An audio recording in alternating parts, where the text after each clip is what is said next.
Hey everyone, quick video here as a reminder to make sure that you fertilize your fig trees. Fig trees are very vigorous, they grow very fast, and they require a lot of feeding, especially in containers. When you first bought your fig trees or when you first planted in a container, especially if you're using fresh potting mix, you might see that your tree is thriving and doing just fine.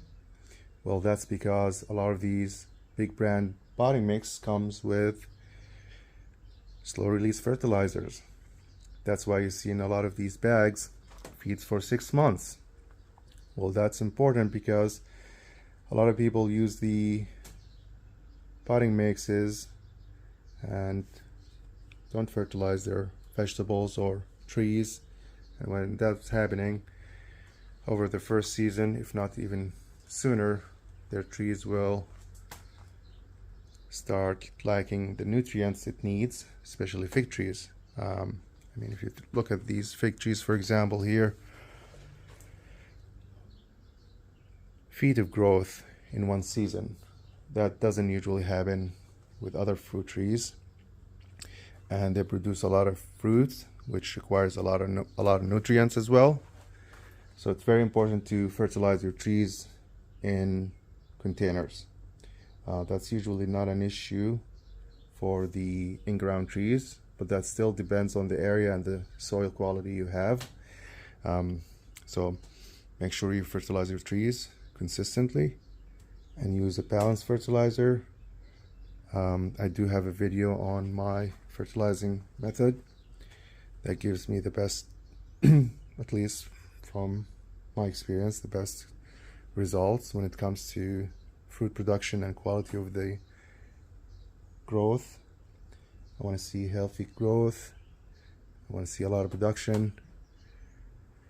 And that's a result of fertilization, of course, watering, and a lot of sunlight. Figs like a lot of sun. They're Mediterranean trees, so they require a lot of sun. What do you want to see on your fig trees is balanced amount of growth and fruiting. You don't want to see feet of growth and no fruits, where you would see, like, for example, like a couple feet of new growth but you don't see any new fruiting.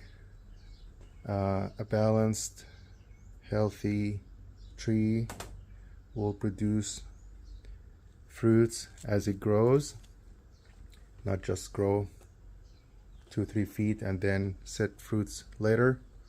That means your tree is not getting enough fertilizers. Now there are exceptions. Some varieties are more vigorous than other, so it will put a lot of fruiting, a lot of growth, and then start fruiting. But the majority do produce figs as they grow. That's what you want to see. These are all different varieties, not just my overproductive Smith trees. That's a different animal on its own. For example, here there's actually a plaque. Lots of growth, but also, as you see here, as it grows, it keeps producing and pushing new figs.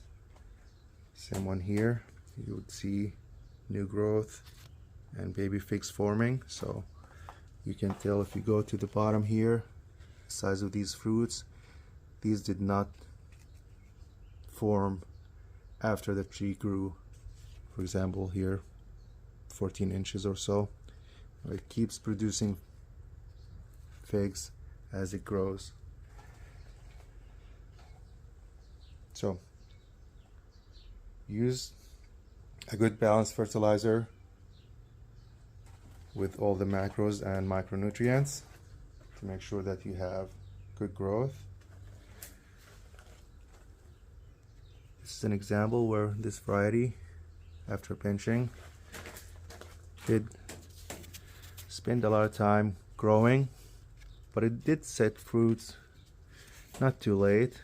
I can see here, for example, this growth here with a small baby fig. and if you go down you'll see the size of the fruits, which means it's set these fruits early. This is another example here.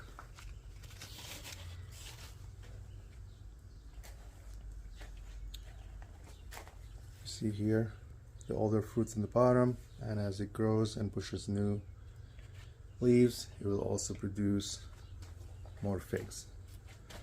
Here's another example here. See here on the top, there's like one baby fig on the left and another one a little bit bigger, probably a week older, on the right. So that's what you want to see from mature trees. Younger trees are a little bit different.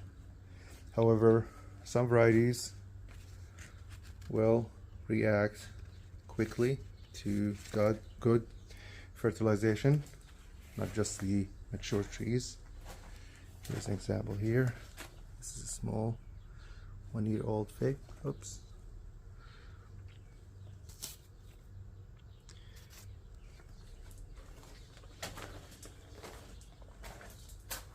So, pushing growth, especially after the tree is awake and it's warm outside. So, keep pushing figs and growing at the same time.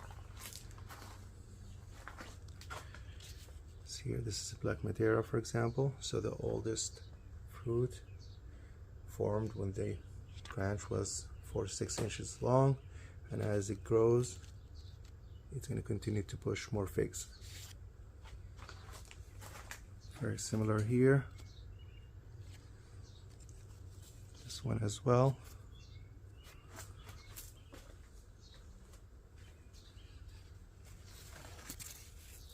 On the right side here, that's the newest baby fig. This is a 3rd season Smith, for example, and same thing, just keep pushing figs as it grows. See the size of the figs on the bottom, because they formed very early while it's still a couple inches of growth, and as it continues to grow, it will continue to produce figs. That's not the variety only, it's also the fertilization. This is all sulfur. I spray it to counter the spider mites that spreads like fire in a greenhouse with the humid environment. I don't think it's a major issue outdoor. However, indoor in a humid environment, they thrive. I used to use a lot of neem oil. That's mainly because I used it indoor when I was rooting in my grow room. However, one of our followers mentioned that sulfur is a better option. I have never used it before, to be honest. I researched it and I found that it's actually a good product. It will leave a residue. It's washable. Again, there's no rain inside the greenhouse, but I can always rinse the fruit before I eat them, or days before they start swelling, or maybe I wouldn't need it after I open up the greenhouse to the outdoor. But it's actually was a really good advice. I don't see any problems. I sprayed a couple days ago. It was warm and hot during the days, so I don't see any issues. I might just rinse it over later, just light spray and inspect the trees, and if I see spider mites again, I might spray it one more time. Again, if you go to my channel, you'll see my recent fertilization process and the products I use. Again, different areas, different regions might have similar products, but the idea is a good balanced fertilizer that you apply consistently. That's more important. You want to be consistent with your fertilization, especially for the container grown figs. If you have any questions, please leave me a comment or go to my site mjfigs.com and drop me a note over there. Thank you for watching.